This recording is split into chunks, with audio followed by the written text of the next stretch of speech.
Today we are going to talk about homicide in America, what the data actually shows.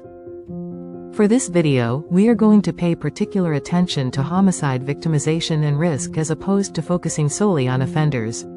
Let's get started. One of the most important ideas in criminology is this: crime is not randomly distributed. It is clustered. It clusters in time, in space, and across populations. In fact, a small number of places, people, and situations account for a large share of serious violence. And that includes homicide. Because of this, data needs context. For example, in 2023, there were about 19,800 homicide victims in the United States, a rate of 5.9 per 100,000 people. That number matters, but on its own, it doesn't tell us much because the real story isn't the total. It's how that violence is distributed. Now let's look at clustering across populations. When we look closer, clear patterns emerge. Males account for about 78% of homicide victims. Their victimization rate is about 3.5 times higher than females. In terms of age, the highest risk group is 18 to 24 years old. The data also show large differences across racial groups, with substantially higher victimization rates observed in some groups than others. These are not random differences. They are clusters of risk.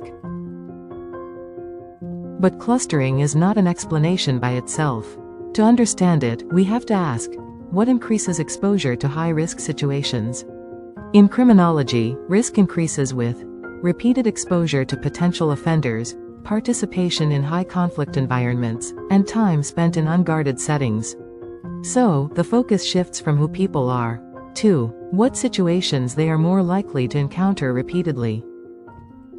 What could be considered clustering also shows up in relationships, which further highlights that homicide is rarely random. About 39% involve someone known to the victim outside the family. Intimate partner violence accounts for a significant share, especially for women.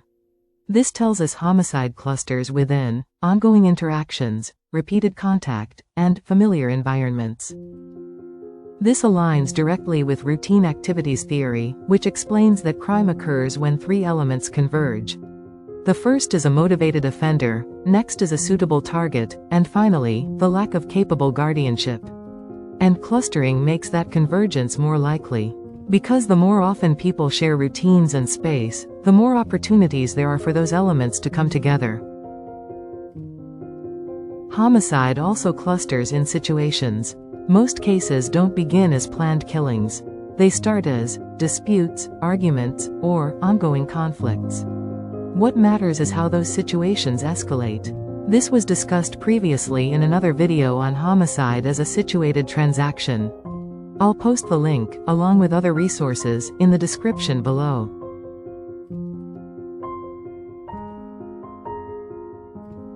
Now add one more layer. About 80% of homicides involve a firearm. This means lethal outcomes are also clustered around access to highly effective weapons.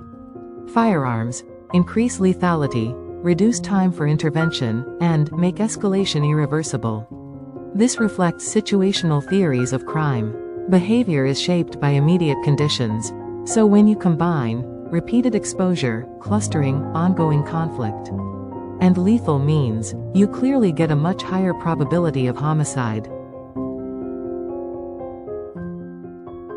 Incident clustering is yet another pattern. Here we see that 93% of homicide incidents involve a single victim. This reinforces that homicide is not dominated by mass events. It is clustered in individual-level incidents tied to specific interactions like those previously described. Obviously, homicide doesn't end when a victim dies. The criminal justice system is then tasked with identifying an offender and building a case. But what do the statistics tell us about case resolutions? In 2023, about 47% of homicide victimizations were cleared through arrest, but about 48% were not, leaving nearly half of homicide cases without resolution for families and the community. In addition, from a criminological perspective, clearance rates matter because they also affect accountability, deterrence potentially, and ultimately, public confidence in the justice system and perceived legitimacy of the same. This matters. It is clear to see that when homicide cases remain unsolved, the effects extend beyond a single victim or offender. They become part of the broader challenge of responding to violent crime that can have system-wide ramifications. For example, when trust and perceived legitimacy in the justice system, including law enforcement, break down, citizens may become less willing to cooperate with investigations. This can make already difficult cases even harder to solve and may contribute to concerns that some individuals will seek retaliation or pursue their own version of justice.